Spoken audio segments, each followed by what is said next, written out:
one of our panelists, Jennifer Fleeger, who had it suggested to her or recommended to her by our other panelist, Lynne Edwards. They are both professors at Ursinus in media and communications, and I hope you did not miss their wonderful video introduction. If you did, you can still find a link to it on our website. But it really does a tremendous job setting the stage for viewing the film and for thinking about the issues that the film raises. And we're looking forward to discussing it. As most of you know, if you've been with us before, we ask you to please keep your audio muted unless you are asking your question or making a comment. And the way you'll know to ask a question or make a comment is I will call on you. How will I know to call on you? You will use the raise hand function.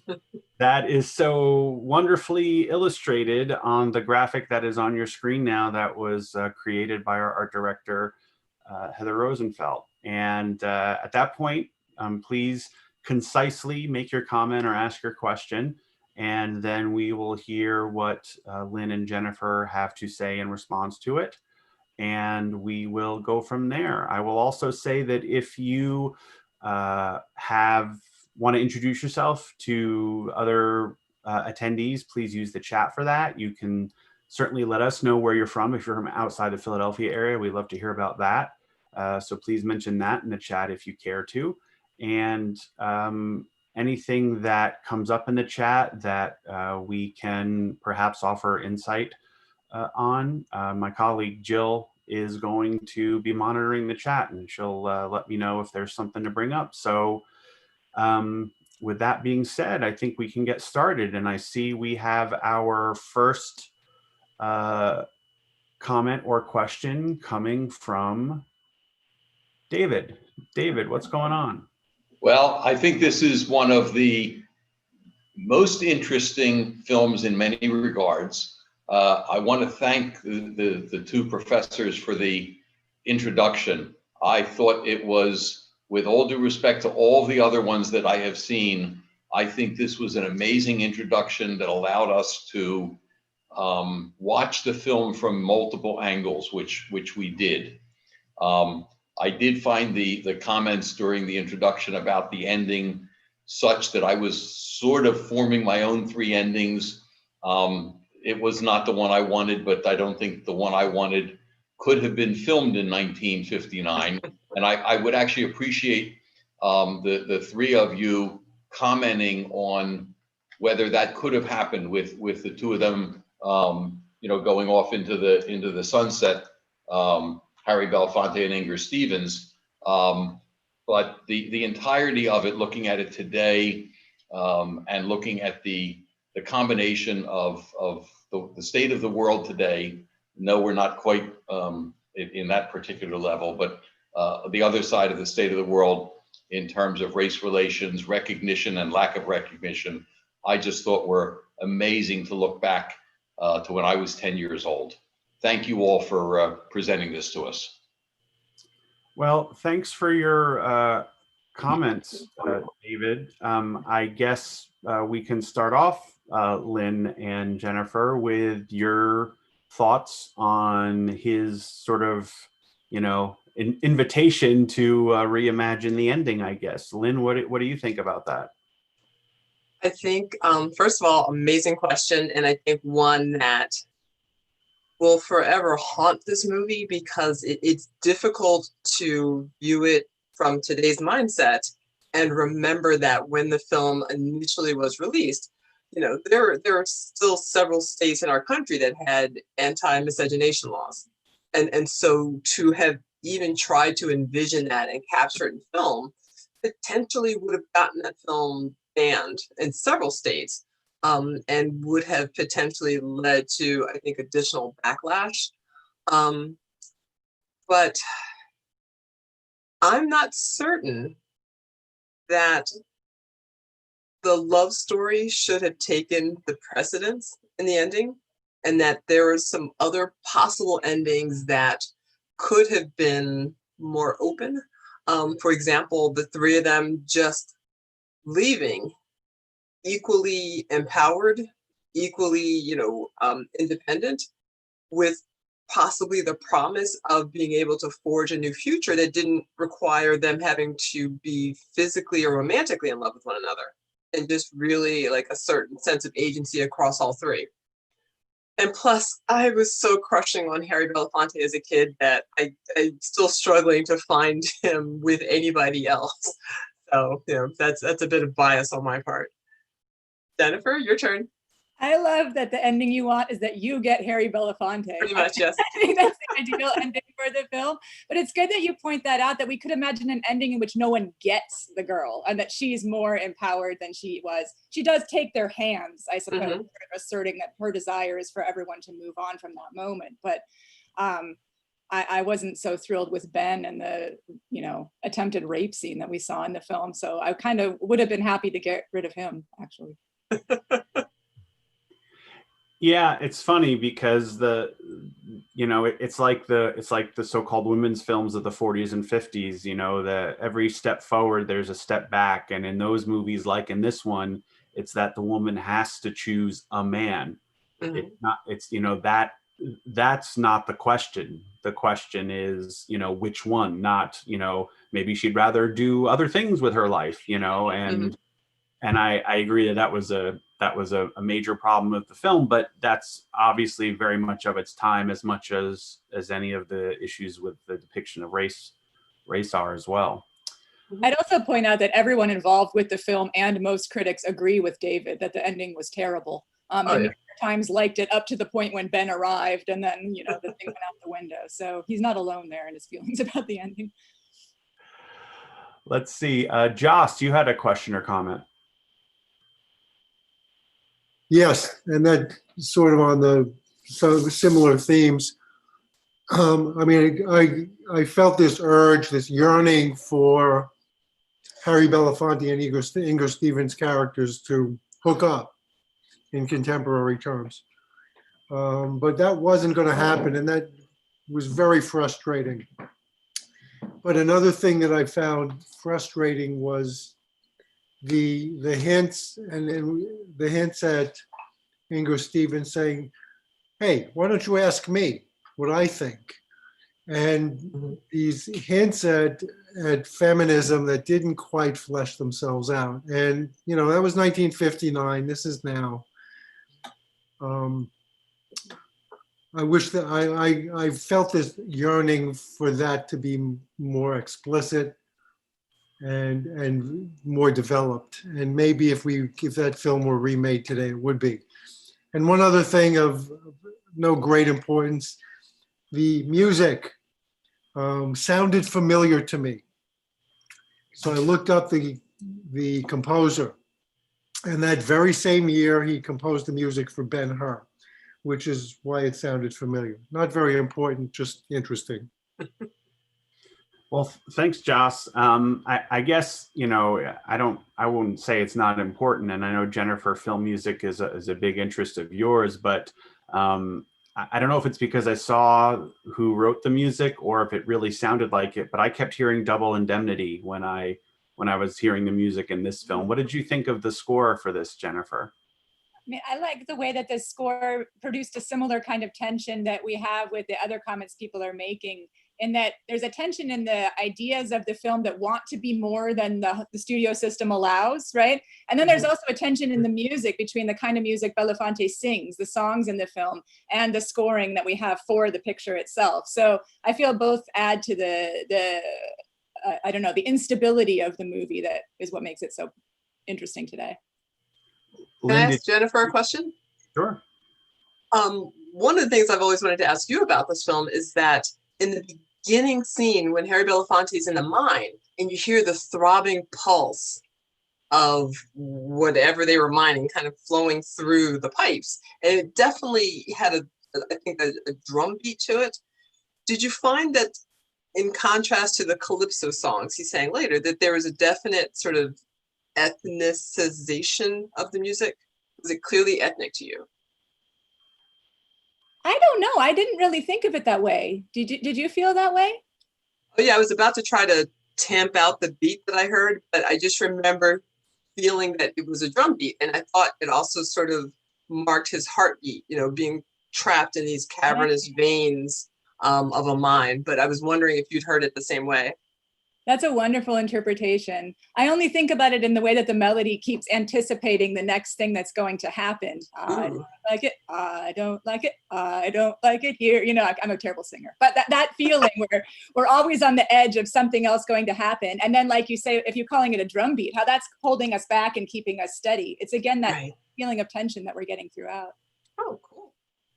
Well, and he hears that sound that you referenced, Lynn, as basically as his lifeline, right? Because when that stops, he knows there's something bad. That's when he really starts to panic. Right. So, right. Yeah, that sound represents a lot. I think you're right. And now Jennifer just made me realize that stop was our signal that something horrific or wonderful was about to happen. And it's sci-fi, so we knew it was going to be horrific. But right. I'm sorry, I'm talking too much. I feel like nothing good ever happens to people who work in mines in the movies. I mean, maybe in life too, but definitely in the movies.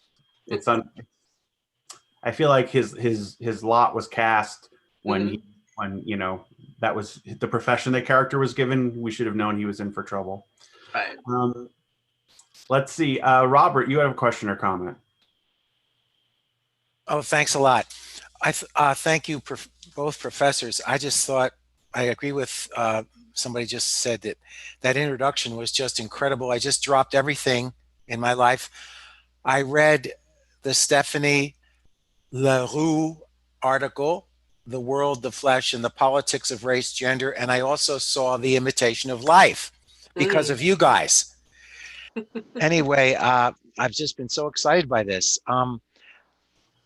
I guess the thing that after seeing The Imitation of Life and seeing this film, and then reading the LaRue article, it just talks about, the thing that really struck me was the idea that these Black people in the two movies, Ralph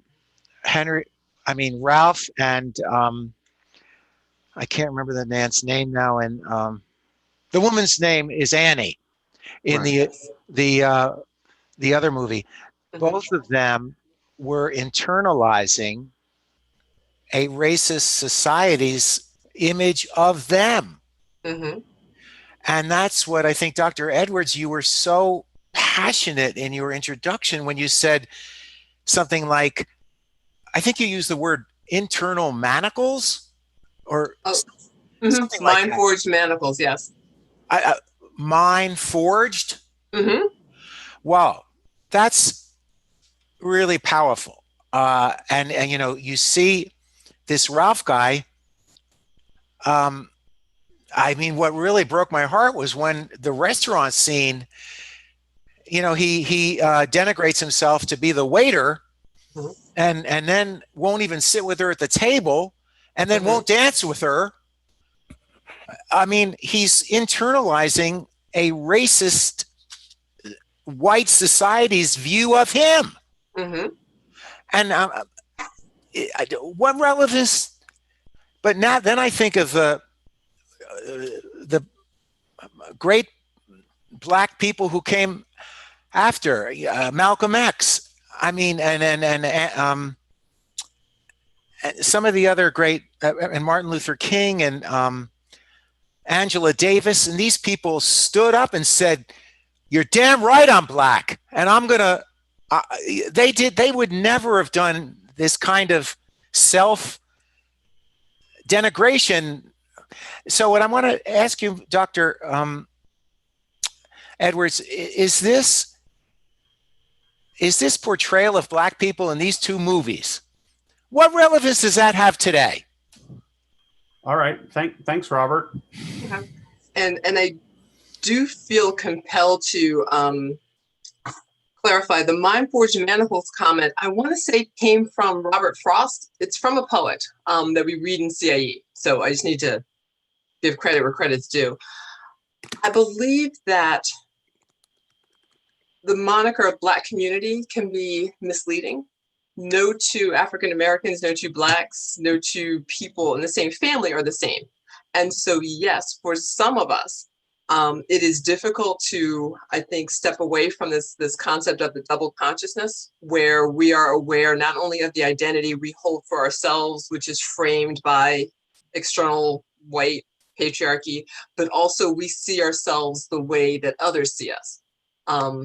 And so it's difficult to imagine a world in which we can stand firm in our own identity, especially for those who aren't on, I want to say, the same path or don't have the same opportunities or resources as other members of the Black community.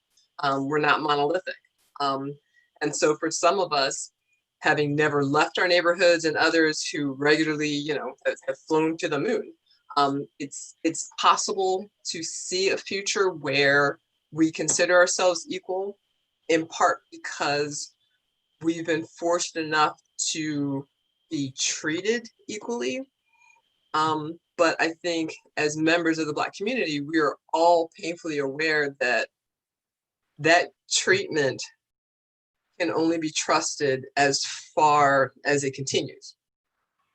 You know, one of the things that we saw while we were watching this film and discussing this film is that everything that we all thought we knew, friends who I thought were far more liberal and tolerant, really kind of revealed themselves not to be. So even my sense of self, which may be tied to how well and how easily and how fully I feel that I've been accepted by my colleagues, can get shattered in a moment. And so maybe not to the extent that Ralph demonstrates, or that Harry Belafonte as Ralph demonstrates. I think most members of the Black community always have that, I don't even know what you would call it,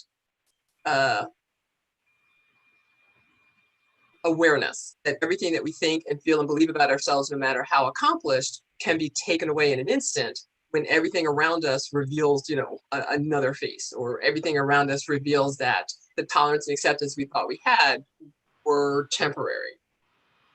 And Lynn, if I could follow up along those lines, you feel like in the film that Ralph was more open or more optimistic about the segregation of the U.S. before the nuclear, you know, destruction was something he could leave behind, until the moment when the Inger Stevens character makes her comment about being 21 and white and whatnot. I felt like that seemed to me like a bit of a turning point for that character, but that could have just been the way I saw the film. I think I would never have used the word optimism to describe Ralph. I think there was a certain comfort in the world that he knew before. I think his need and desire to find others so that he wouldn't be alone, while at the same time fulfilling a very tangible need to repair and to fix things, I think kind of fed into his need for security. But I'm not certain it was, there was nothing in his behavior to me that suggested optimism in terms of this brand new world being one in which he felt that he could be perceived as equal. I think what he was striving for was comfort, and I want to say absence of fear and just community. I think he was clearly falling in love with Sarah. Oh, I'm drawing a blank. Is that the name? Yeah. Yeah. Okay. You're right. But I think he was also going to be reserved regardless of it. I'm laughing because I'm speaking very carefully. I don't know if you guys noticed it when I did my piece with Jennifer before, you know, my hands weren't moving around as much, because there's just so much rage inside of me because of this film. Because, you know, science fiction is supposed to be this fantastic future in which we hope and see a much better way to be. And this film can't give us that, for all of the reasons that everybody has mentioned that has participated so far. But there's this whole other level of rage in me, and that's as a Black woman. Because as much as we think the ending in this film doesn't work, because it really doesn't, and people have mentioned where are the bodies, this film also wouldn't have worked if Inger's character had been Black. Because I think the world or our society would have had a much harder time believing that two men were going to fight over a Black woman than to fight over a rich, white, blonde woman. And so, like, I can't even get that in my science fiction. I feel like I've been talking too much. You, Jennifer. I think the idea also needs to be mentioned that he's hoarding aspects of culture, of high culture, that he knew was important in the world before. And some of these seem to speak directly to him, like the Winslow Homer painting and the alienation of that character in the rowboat. But other things like the books and the paintings and the Modigliani that he has behind him are clear things that he thinks it's important for him to save, to preserve from the past. So he's, in as much as he seems more at ease with himself when he's alone before she shows up, he's not moving on exactly either. I also would point out that the two films that we're talking about from '59, Imitation of Life and this one, both of the characters who internalize the racism, it seems to be to make the white character look better, right? He's internalized white supremacy so that Inger Stevens' character can look more progressive. Annie's internalization of white supremacy makes Laura Meredith look more giving or more, you know, more sacrificial. So that's kind of gross about Hollywood as well. Let's see. Janice, you had a question or comment.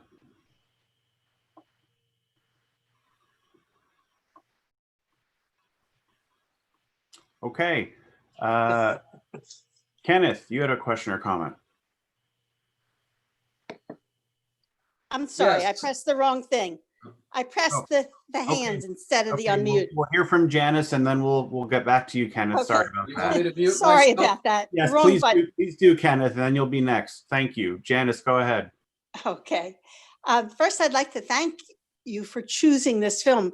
Harry Belafonte was one of my favorite entertainers, and somehow I missed this movie. I thought it was really good, and that we have to keep in mind that this was 1959. And I know, of course, the Imitation of Life brought up some of these topics as well, but that they were able to make us talk about all of these things back then and get people to watch it. And it is in itself an amazing thing, because that wasn't the 60s. You know, it was still 59. It was really quite a few years before all of that happened. And I wanted to talk also a little bit about the ending, and I was primed to watch the ending because of the introduction that we had. And when I saw her take the second hand, you know, of course I was so excited when she took Harry Belafonte's hand. I took the second hand. I actually burst out laughing out loud, because that, you know, that solved all the problems of the movie makers. But then also it solved another problem, which I was thinking about, and the fact that I know that they had some evidence of other people out there somewhere, maybe, but they were the only 3 people left in the world as far as I was concerned. And one of the things that I thought about was repopulating the world. I thought, well, that solves that problem. We'll have, they won't be Black babies, they'll be brown babies, and we'll have white babies, and we'll have diversity in the new world. And I also thought, in terms of being ahead of its time, even suggesting a woman have multiple partners was not acceptable at that time either. And they went there in that direction as well. But thank you for suggesting this movie. All right. Jennifer, your thoughts on those comments? I feel like that ending is more a way to say nothing than a way to suggest that she's really gonna, you know, have multiple partners. But you know, as a feminist, I kind of wish the latter suggestion would have been true. Lynn? Yeah, Lynn. You know, I'm thinking what's really interesting about this, and I wish you were all in my class, because now that we're making that connection to Imitation of Life, what's really kind of fascinating to me is that Ralph and Sarah were both in their way attempting to, we're talking about repopulation and handing things down to the future. So Ralph preserving the past so that somebody would know what their world used to be like. Sarah wanting to have babies, and so, you know, moving forward with a family and a life. And yet Ben really kind of wanting to hold on to the past of dominant white male patriarchy by any means necessary, rape or murder, to have his way. And so on one hand, you get two really, other than their physical attractiveness, two really undesirable men, now that I think about this. Neither of them can let go of the past. And the past, ironically, is what led to the problems that they're currently facing. Yes, on one hand, it would have been nice, interesting.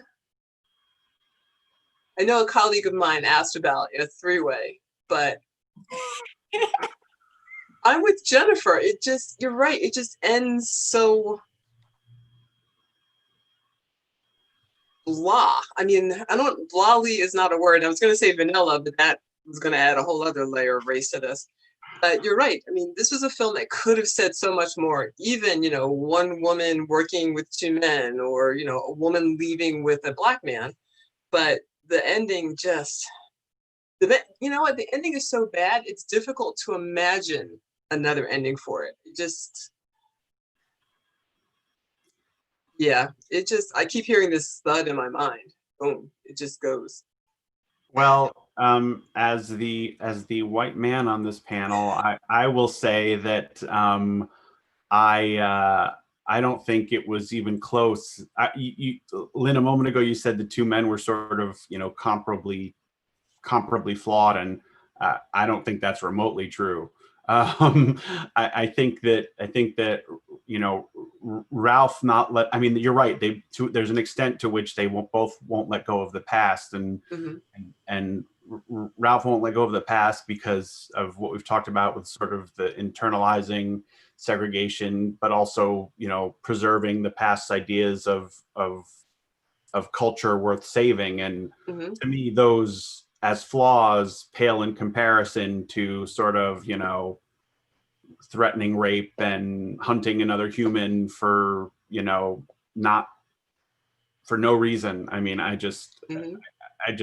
but as much as I didn't care for that character, I found it so, you know, as I found the allegorical potential of that character so interesting for a Hollywood movie from 1959, to think that he's standing in for certain aspects of sort of, you know, traditional American, you know, white male culture was to me far more interesting than thinking about the film as having this guy who's this terrible individual. It's the allegorical potential to me was the most interesting element of that character.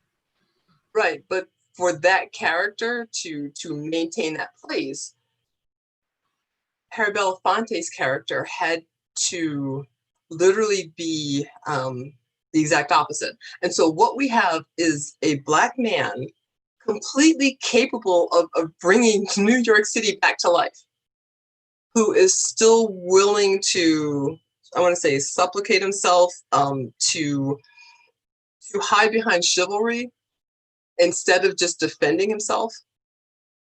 In essence, almost for me, emasculating himself when he literally had all of the power in his hands.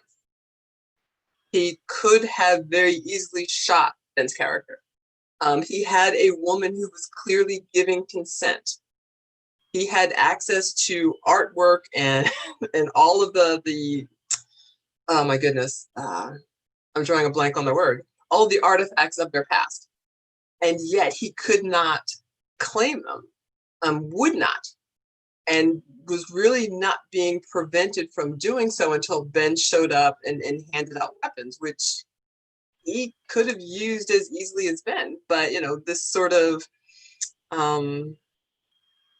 chivalrous, honorable, quote unquote, Negro trope gets played out in a film where it really didn't need to be. And that's why for me there's a certain level of there's a certain flaw there that I can't get past. It's like, yeah, a nice guy is great, but we're talking an apocalypse now. I don't need a nice man. I need a man who can get things up and running and who will defend not only himself but me if I can't take care of myself. And so for me, that's where the flaw comes in with Harry Belafonte. No, and I mean, Mhm. I can certainly see that when you put it in that context. Mhm. To me, it takes a great amount of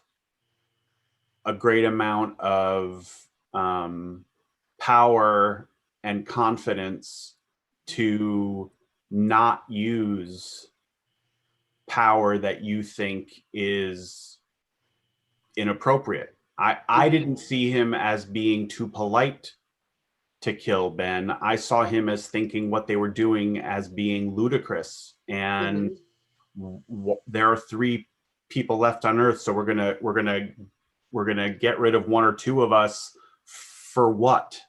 And that obviously that speaks to my sort of my perspective and my not having the same sort of historical view of things as what you've been explaining to everybody. But I think there's a case to be made that having power and not using it is a sign of strength and not a sign of of supplicancy, if that's even a word. Yeah, I just threw that out there. But now I've been talking too much. So I said I would get to Kenneth. So Kenneth, please, what's your question or comment? I found the movie really fascinating. It was so different than anything that I remember seeing. And I was impressed with how many parallels there are to what's going on in the world today. When they showed a scene of them watching, I think, a Rose Bowl parade or a big football game, and they made a comment like, "Oh, I forgot what it's like to see a crowd of people." How many times have we said that over the last month or two? We haven't seen it. The white and black racial relations has obviously been in the news a lot lately. My way of looking at it is that Ralph had his own idea of what was right and wrong, and he was in many ways a prisoner to it.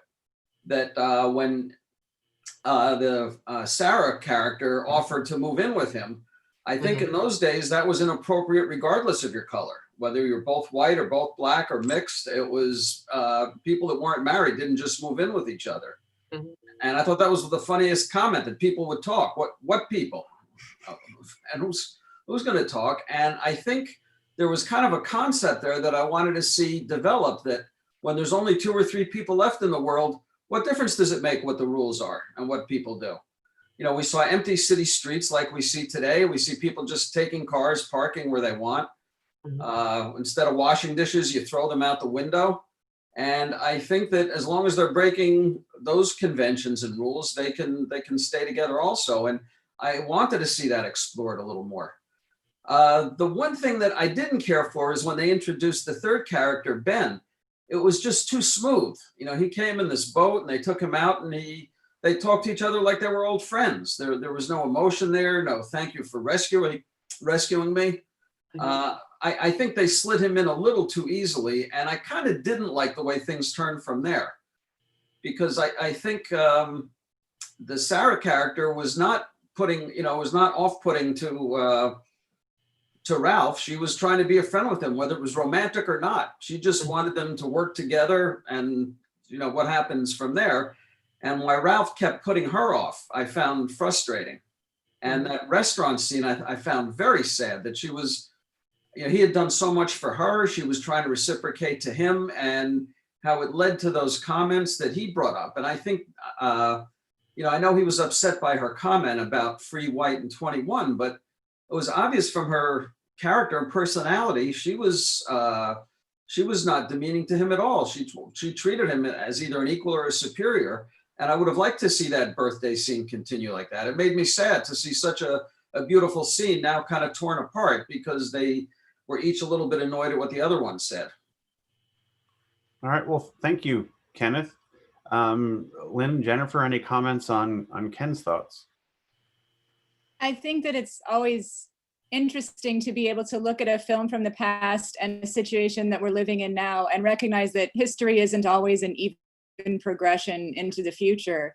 And what you're saying about conventions and rules, those kinds of questions we ask ourselves now too. What is school really supposed to look like? Should I reinstitute the same idea of school that I've had from the past? Should I be busy? Is that really a virtue that I ought to succeed in achieving? What should my day look like? What does a failure look like to me now?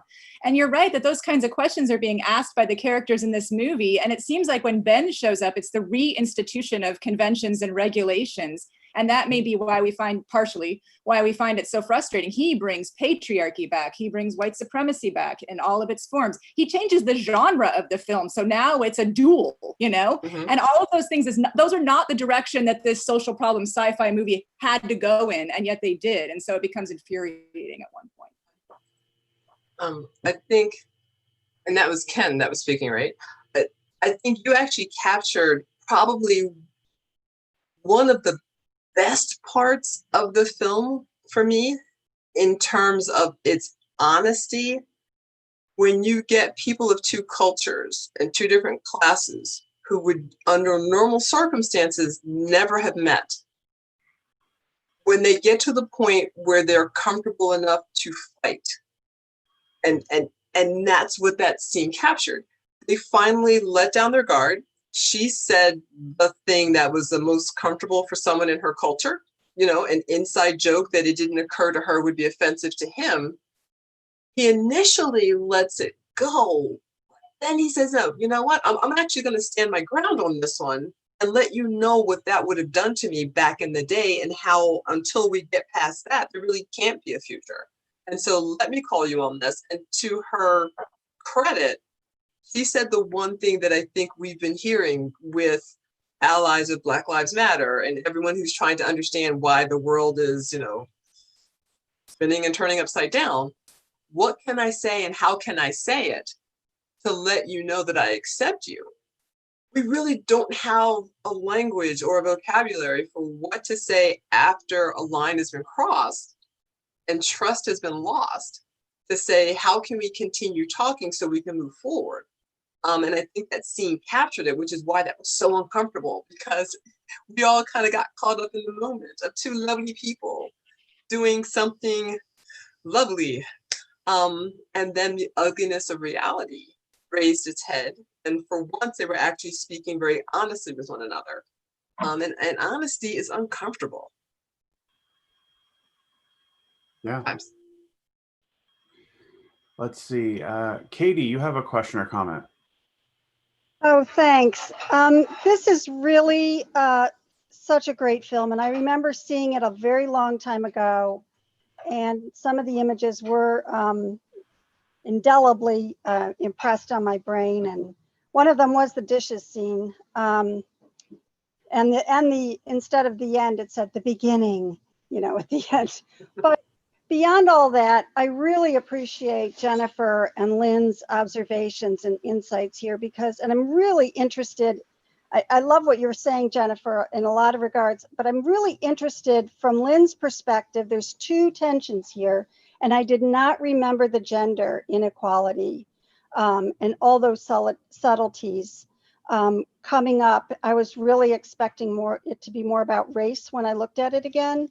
Mm-hmm. So I was really cued into all of that was going on with Inger Stevens between her and Ben. And so I'm curious what you think about that. And then also just having literally put down Ta-Nehisi Coates' Between the World and Me just hours before this, and finishing, I mean, that's just a one-sit read practically. And it just changed what I thought I knew as a white woman about what it must be like to be a non-white person, and this idea of being hunted and your body's not your own, and the fear of your body, like especially in these times. So I'm interested in the ideas around gender and race and how the two kind of mesh and collide and go splinter off into different directions. Well, wow.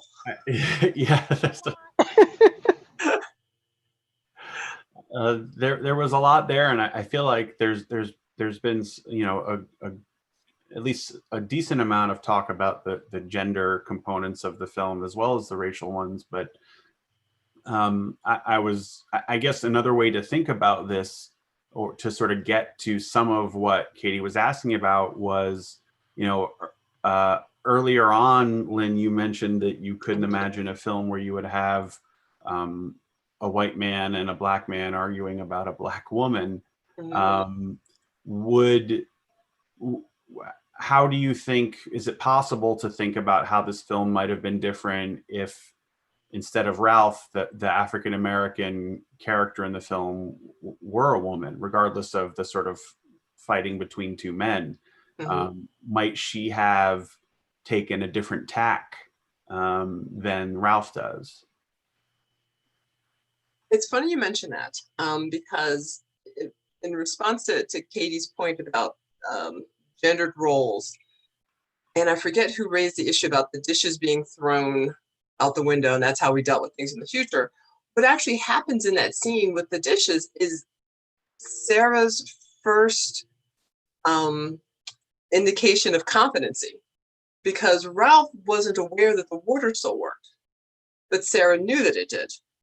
And what struck me about that, and the thing that my husband and I laughed and or fought about, because he's an engineer, my husband, I pointed out that, of course, the woman knew the water worked. We checked things, because what we may not have in strength or what have you, we frequently make up for in just common sense and ingenuity.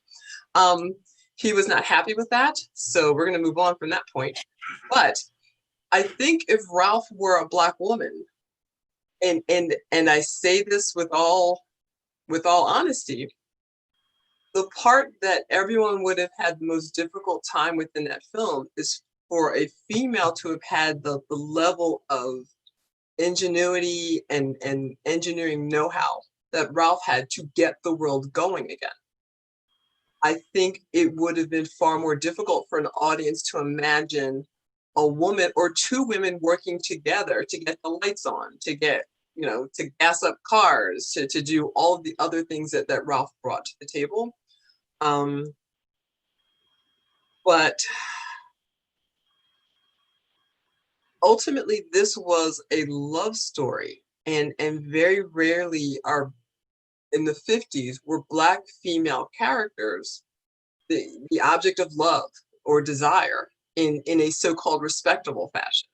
You know, aside from Ben's attempted rape of Sarah, she had also made it clear that she was willing to be touched and caressed and kissed by him.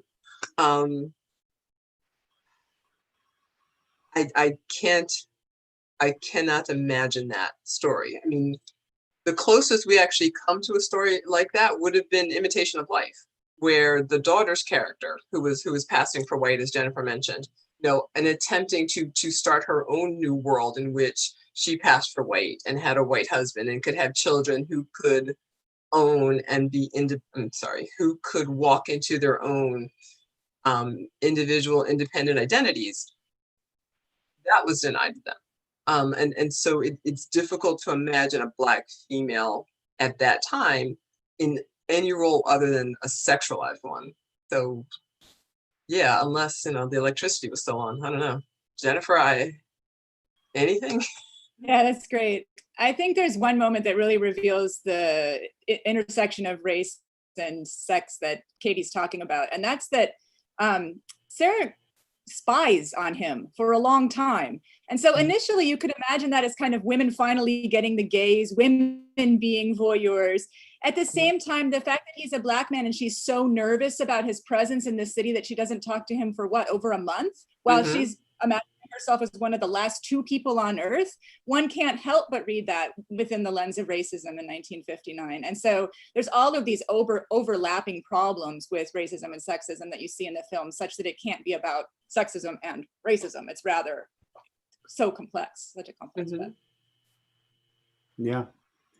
Lillian, you have a question or comment? Yes, I do.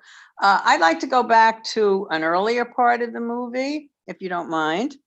When Ralph gets into New York, and I don't remember at what point, he's either pulling his wagon through the streets and, you know, hoping to find somebody.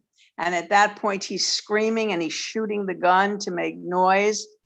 And he says, I know you're there. I know you're there. Don't you see me? Don't you see me? And to me, that was sort of an indication of who he thought he was in the society that he lived in, a sort of an advance of what might come later when he got involved with Inger Stevens. And I thought it was so poignant that, you know, I know the relationship turns out to be the bigger part of this movie, but that scene just really hit my heart very hard when he did that. And that's a really thank you, Lillian. I'm really glad you brought that up, because I remember when those moments in the film are happening, I was shocked by the character's fragility, you know, and his insecurity, and that he went to the possibility that you know, that this was some sort of, you know, conscious effort being made by some people. And I personally, you know, what I know about Harry Belafonte's star text, and I'm far from an expert, I don't equate that sort of, you know, that sort of self-consciousness, or that sort of, you know, what I saw as sort of a questioning of self-esteem or a lack of confidence. I don't associate that with him. And I found it touching, but I found it really a surprising way for the film to go with that character. Jennifer, what are your thoughts on that portion of the film? In the introductory video, I was feeling in that moment like I was reading it as a moment where you're really asserting his identity, his desire, his need to be alive, his right to be there in the city, and that there's nobody there to receive it or see it. It's the way in which we all need some affirmation of ourselves in order to exist. And so in these kinds of movies, the Last Man on Earth stories, the fact that nobody's there to see you, are you even real? Are you just going to dissolve into nothing? And so I read it as a way in which later on, when he collects everything, it's to affirm that there was a world that could have seen him back, I suppose. Lynn? I was going to say that I honestly don't remember how I felt about that scene when I initially saw the movie, you know, 6 or 7 years ago, or when I used it in class.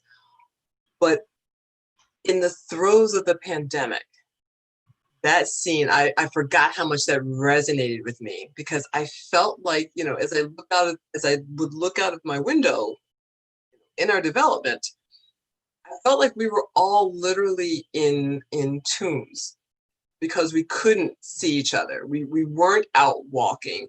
And when I would see someone with a dog, I remember thinking, can I just knock and let that person know that I'm here just for some sort of connection, even if it's through a glass, even if I don't know that neighbor. So yeah, there's a certain, I'm gonna say empathy, sympathy, just pain that I felt for this man, not just feeling like he was the last man on this earth, wanting company and wanting to connect with others. Because honestly, as an only child, that's generally not my default. I shun people, you know, you guys are weird. I want nothing to do with you. You're a threat to me and my child. But suddenly when there are none, that's all I wanted. And so I finally got that part of the film. And I thank you so much for bringing it up, because I'd forgotten that I actually wept when I saw that part, because I finally understood what it meant to crave connection and not have it, and to think that there's a possibility for it. And it's like you said, the shooting off of the gun and demanding that people acknowledge that they could see him. Yeah, I'd forgotten about how powerful that moment was. Meredith, you have a question or comment? Hi guys. I do have just a couple comments and then a question. I'm not sure if you talked about this in the introduction, but I got a lot of vibes from Invisible Man from this film, and including the protagonist being named Ralph. And I just wondered how much that may have been an issue that Belafonte and screenwriters were working with, because the beginning of Invisible Man, the protagonist is trapped in a basement and he's stolen all this power from the city. So this whole issue of like being able to steal lights and turn on the lights just was fascinating to me. And then I also had this moment during the party scene where after she's gotten the haircut, I was like, oh my God, she looks like Lana Turner. And I just wondered again, like whether that was a kind of conscious allusion as she goes from being a kind of young girl to being more sort of sexy, to make her look like this really iconic white heroine. So those were my two comments. I was wondering if you could talk a little bit about the visual style. Just, I thought the shots of the city, the like long verticals were amazing. And that was just really, I mean, that aspect of the visual style of the movie was really fascinating to me. So I was wondering if you could talk about that. Thank you, Meredith. Invisible Man or cinematography? Who wants to take what? Passing to Jennifer. Take it, girl. Yeah, the cinematography comment I can speak to first. This is why I kept associating it with a Western, which I know very well it isn't. It's not set in the past and there aren't any horses, but it reminded me so much of the shots from High Noon, where we have the isolation of the character from those extreme high angles as he's alone in the town and it spreads out before him. We have a lot of that here, and a lot of highs and lows that reminded me of city symphonies from the late 20s, where what we're highlighting is the beauty of buildings, often without people in them at all. So it's recalling, I think, a couple of genres that speak to either loneliness or the movement of a city that here has been brought to a standstill. And so we're not seeing the movement that we're used to seeing with those kinds of extreme angles. I don't know if Harry Belafonte had Invisible Man in mind. He was an uncredited producer on the film, and he did have a lot of input into what happened in the movie. But it's based on a book on the Purple Cloud from 1901 by a British author, although that book didn't have anything to do with race. It was just a last man standing kind of sci-fi story. So I can't speak to that. Maybe Lynne can say more about that. I cannot say more. Okay. You actually captured it all. Yeah, and I honestly can't add more to that because I don't know the production connections, if there were any. So, off the pass, sorry. And I would just say about the cinematography, I think there's an extent to which, and this term sounds like I'm being critical, but I'm not, but some of it is just showing off that you can get New York that seeming that empty and that deserted, that you can do that in Manhattan. Through canny scheduling, and I'm sure some matte paintings and things like that, but by and large, a lot of it is actual location footage. And heck, if I was able to pull that off, I would be putting it on the screen as much as I could with shots as wide as I could find and make. And so, yeah, I mean, good on them. Yeah. Let's see, Barbara and Richard, you have a question or comment? Yes, thank you, Andrew and everybody. Richard and I were vying over who gets to ask our questions, and I won. So I thought that the character of Ralph, by far of the three characters, was the most interesting and the most complex. And as I'm listening to the discussion, I'm wondering if there was an evolution to this character such that before Sarah came on the scene, and as far as he knew, he was the only person in New York. And he is shouting, and I agree with Jennifer, I hear it as an affirmation, I am here, I am here. In a kind of sad and ironic way, because obviously later we see how he has internalized the racism. But the curious thing is that still before Sarah shows up, he takes the mannequin that he has dubbed Snodgrass and he throws him out. He throws him over the, out the window, basically destroying him. And I just wonder about the meaning of that. Of course, then after Sarah is on the scene, his insecurities manifest themselves a little more, particularly in that very moving scene, I thought, about the haircut, which had all of this sexual tension and was a very intimate interaction between the two of them, and so fraught and so difficult. The only other thing I wanted to mention was that based on the title and based on the characters, it seemed to me that Ben and Ralph at least represented two possible directions into the future, which is, and Ben, of course, being a more reactionary, a racist, a misogynist path back to the future, whereas Ralph represented something more interesting, more complex, honoring the past and with more emotion. And that, again, to come back to our earlier discussion, is why the ending was so disappointing. Well, thank you, Barbara, for your comments and question, or comments, I guess. Thoughts on that? I mean, I'll go on record saying I think Snodgrass had it coming. He was just a mug. Definitely. But frankly, I wish Ben had gotten the Snodgrass treatment, but I know that's not going to happen in that movie. Well, let's talk about, I think the thing, again, you mentioned it earlier, Lynn, that people are raising these great parts of the film that are so rich, and we might not sort of immediately think about them. And I was struck as I was watching it with the haircutting scene, and about how what an interesting way to sort of move toward that sort of physical intimacy that the film would be limited in depicting, I think. What did you make of that scene, Lynn?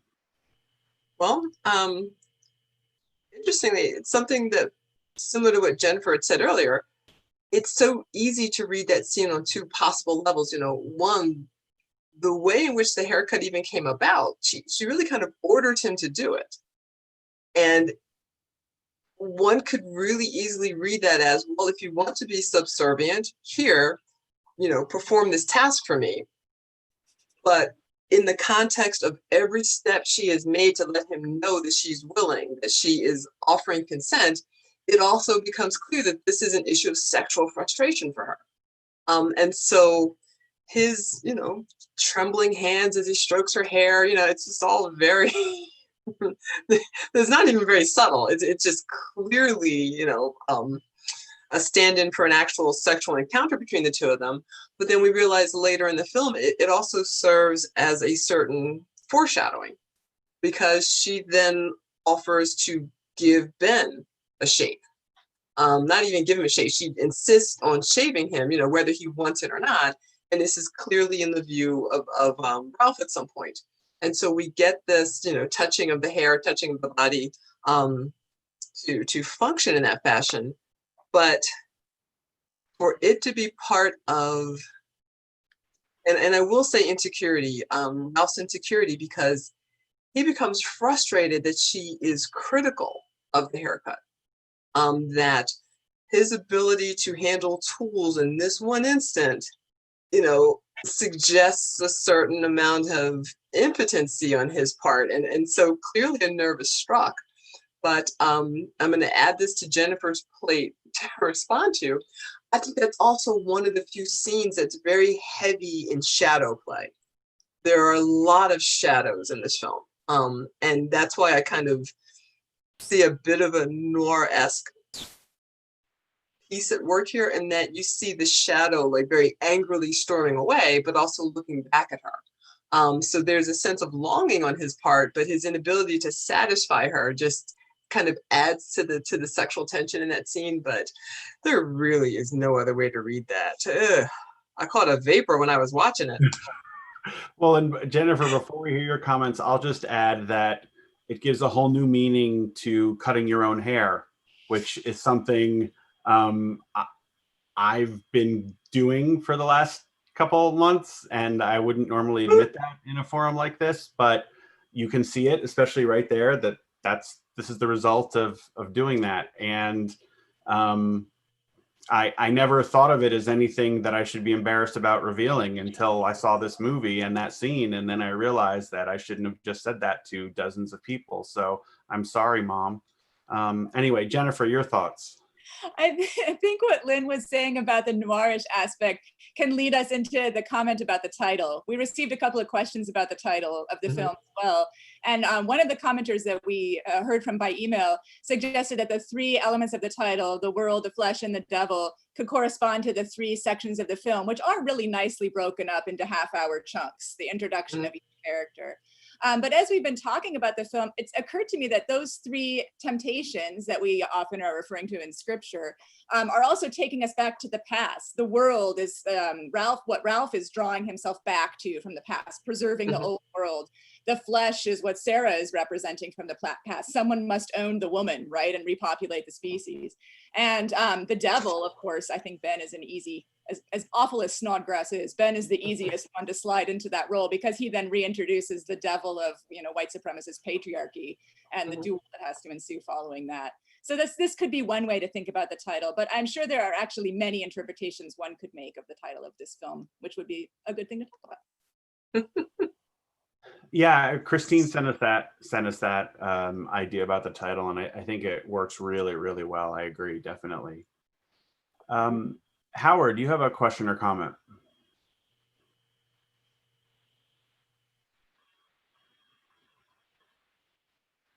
Howard?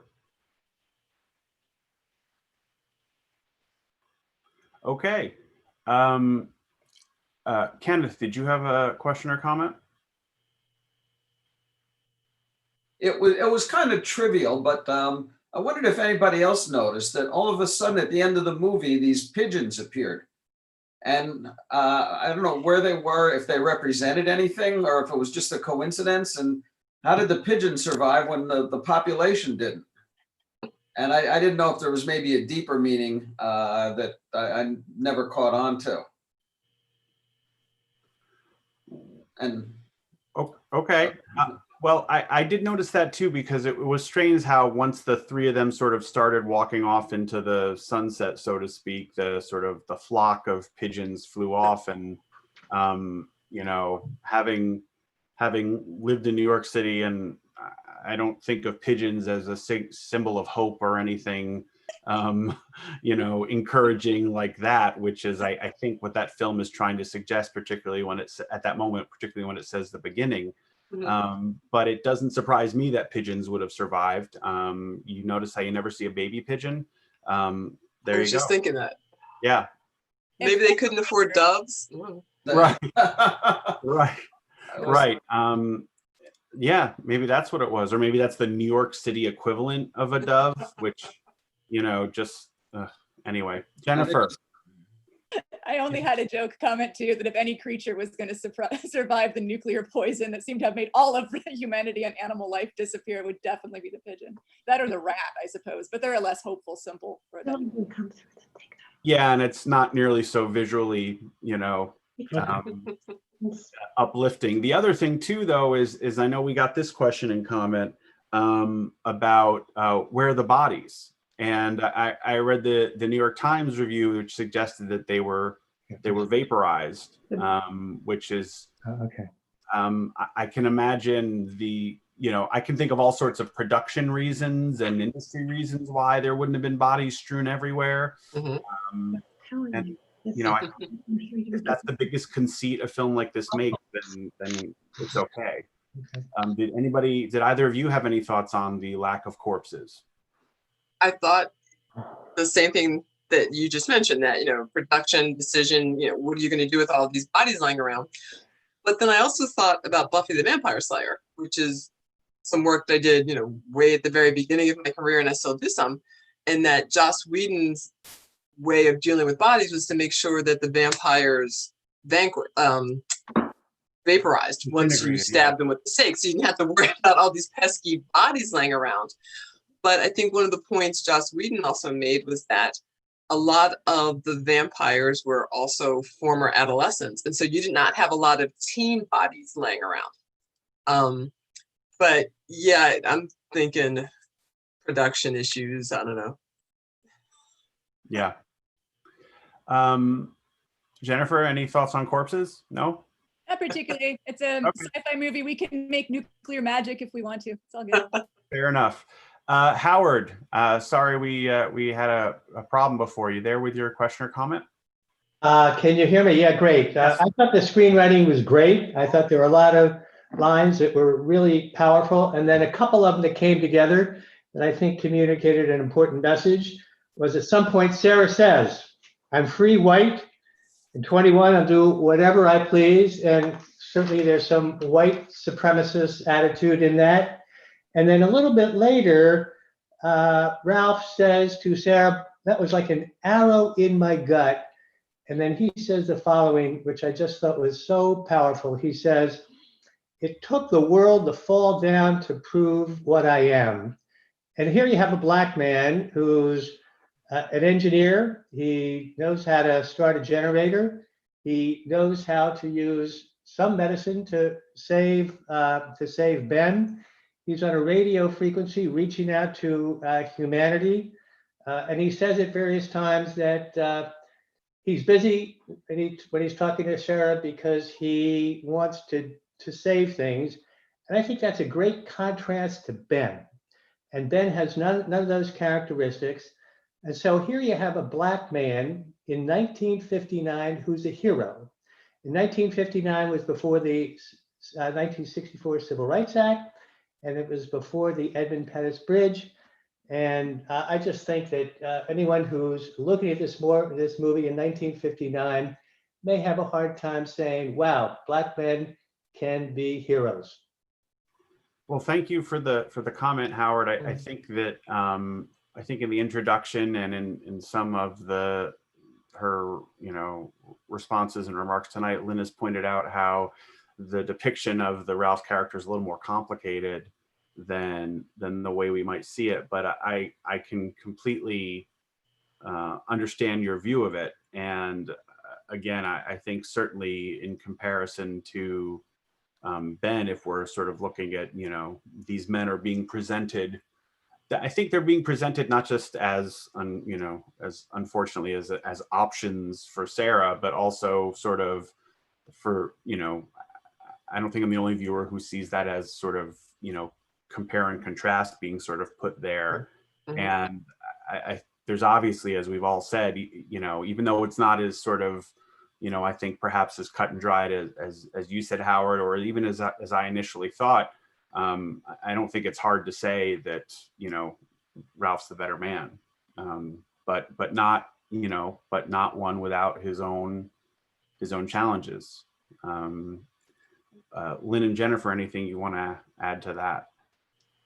I think that, and once again, I need to thank everybody who's participating tonight because my mind is now spinning again. The comments I'm about to make tag on to something that Meredith said and something that someone else said earlier in talking about imitation of life. Yes, we can see Ralph as a Black male hero figure in this film, at its time for audiences who see him that way and who maybe never thought of a Black man as someone having an honor code or moral sense or decency or, the amount of intellectual and engineering ability that he had. I think he also kind of functions as this creature of liminality, in that he literally embodies the past, present, and future in one sight. Because as a Black male who is clearly being accepted and desired by a white female, he potentially holds a whole new future that we've never fully embraced before and never fully envisioned before, in which he carries himself as an equal, believes he's an equal, acts as an equal, and therefore everyone around him has to adjust themselves to seeing him that way, while also remembering what it was like in the past and why it would be so important to be this new person. But he's literally trapped between that past and a future that he really can't fully envision just yet. And so Ralph's character becomes, on one hand, a hero, but I would probably argue that he's on his way to becoming a hero. and that he's not truly demonstrated what this new future is going to look like, in which Black men, white women, angry white men, whoever else they come across, all recognize and respect each other's lanes. And in part because, as we complain about the end of the film, which seemed to suggest that the only happy future can be one in which we're all holding hands, there is another future in which we're all just these lovely individual fingers who occasionally come together to be stronger to do something, but are really quite fine being separate and respectful of each other's identity and individuality.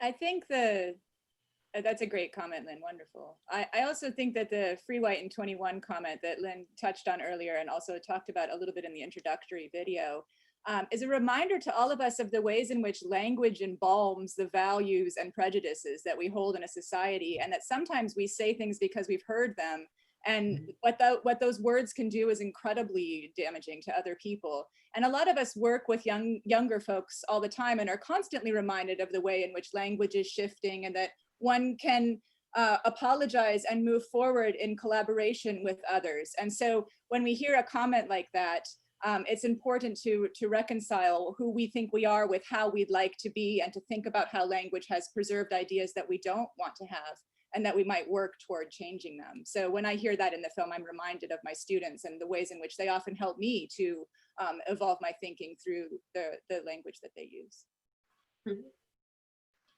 Let's see, Susan, you have a question or comment? Yes, I wanted to thank you all for bringing this movie to us. It was marvelous. And we listened to the introduction, and we thought that was very terrific. And I'm going to watch the movie again, and I'm going to watch Imitation of Life, which I have not seen. But I wanted to mention, I was thinking during the discussion, I wanted to compare in my mind what happens in this movie to what happens in another movie, Swept Away by Elisa Wertmüller, in which the man and the woman, who are like the last people, although they're just on an island, they're both Italians. And the difference is not race, but social class. And I just thought it was an interesting thing to look at that and to compare it with what happens in this movie. Thank you. Thank you, Susan. Yeah, I mean, I think there is an element of class in the gap between Ralph and Sarah as well. I think the film certainly sort of puts that out there. Jennifer, am I reading that right? I think so. I mean, we get the idea that he works in a coal mine at the beginning, and that he can do things with his hands and she can't. So I think we're meant to infer something along those lines. And it's true that the cinema often works to try to get us to bring the social classes together, usually to reaffirm the class order in the end rather than to challenge it. So this film had an opportunity to challenge it and didn't quite take it. Lynn? Follow up on Jennifer's point. The issue of class also plays out in the ways in which both Sarah and Ralph survived the nuclear fallout. Mm-hmm. She alludes to the fact that she and friends or sisters or family members went into a pod. So clearly like a chamber in which you need to have money, you need to have wealth to have access to a chamber like this. And he is saved in a coal mine. I mean, basically a big black casket. He's fortunate to get out of it. And so, yeah, the class issues are very clearly, I think, demonstrated there. And also the fact that, when they begin bringing the world back to life, it's in Manhattan. It's not in one of the boroughs. It's not in a cheap little home. It's in, Times Square. There's lots of wealth. I think he grabs a Harry Winston diamond. So, the issues of even where we begin to repopulate or where we begin to live or, to bring back this future that we're hoping for. we're not aspiring to what we had before, but to issues of wealth. I think he jokes about having taken the penthouse or something. So yeah, issues of class are definitely there, but they definitely begin to pale behind the interracial love scene story, or the interracial love story. And he demands to be heard on Wall Street and sits in front of a sculpture of George Washington behind him, calling to be seen in the bastions of economic wealth and the history of American society. Mm-hmm. Arlene, you have a question or comment? Yes. In 1959, I was a young woman, and my friends and I were aware of Harry Belafonte and his music. And a man who looked like Harry Belafonte was quite appealing to white women. I wonder how the same people who might have related in 1959 would have related to the same man if he were a very Black man, even an attractive one like Sidney Poitier. Okay. I think the fact that he looked very much like many white people made a difference. Okay, thank you, Arlene. Lynn, is that something you've given any thought to, the sort of, the visual colorism? Yeah.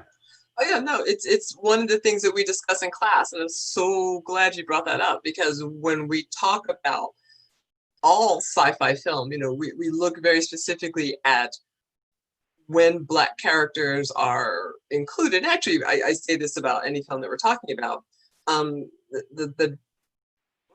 Honestly, skin tone is an issue, because we're also talking about being appealing across a much broader audience base than just African American audiences or Black audiences. And so the fact that Harry Belafonte was deemed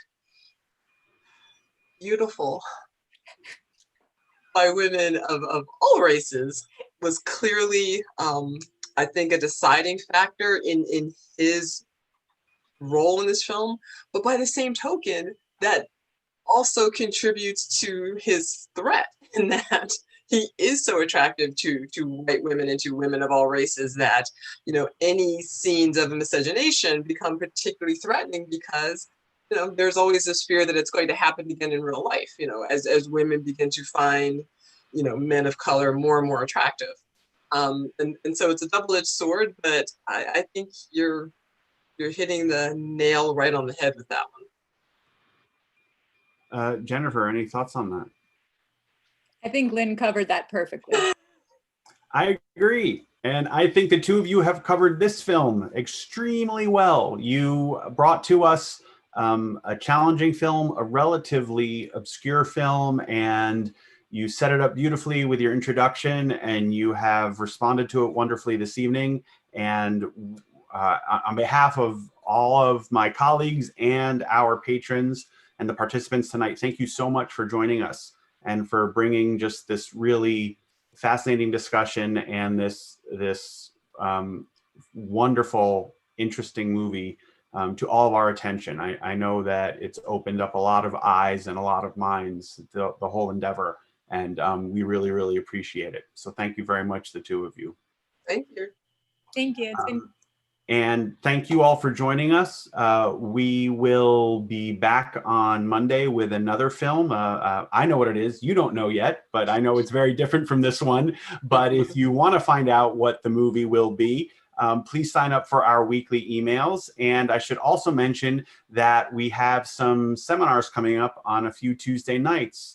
Next week, we have Paul Wright talking about Apocalypse Now. And then 2 weeks after that, we have Jennifer talking about Ingmar Bergman, a filmmaker she has described in, among other ways, as being perfect for the lockdown we're all experiencing. So come learn about why. We're going to have more seminars on more Tuesday nights announced soon. And every Monday night we do one of these discussions. I can't promise they'll all be as wide-ranging and insightful as this one, but they're all about really fun movies and interesting movies and thoughtful movies, and we look forward to seeing you there. We have a lot going on at brynmarfilm.org. Check out Theater 5, check out Film Studies Online, And if you like what we're doing, while we are trying to keep us all engaged and entertained while we can't go to the theater together, please consider making a donation. But even if you can't do that, please join us for future programs, because you make them possible, and your questions fueled, I think tonight especially, a really, really great discussion. So thanks everybody. Thanks again to our panelists, Lynn and Jen. I'm sure, Jennifer, I'm sure you all join me in thanking them, and we'll see you next week.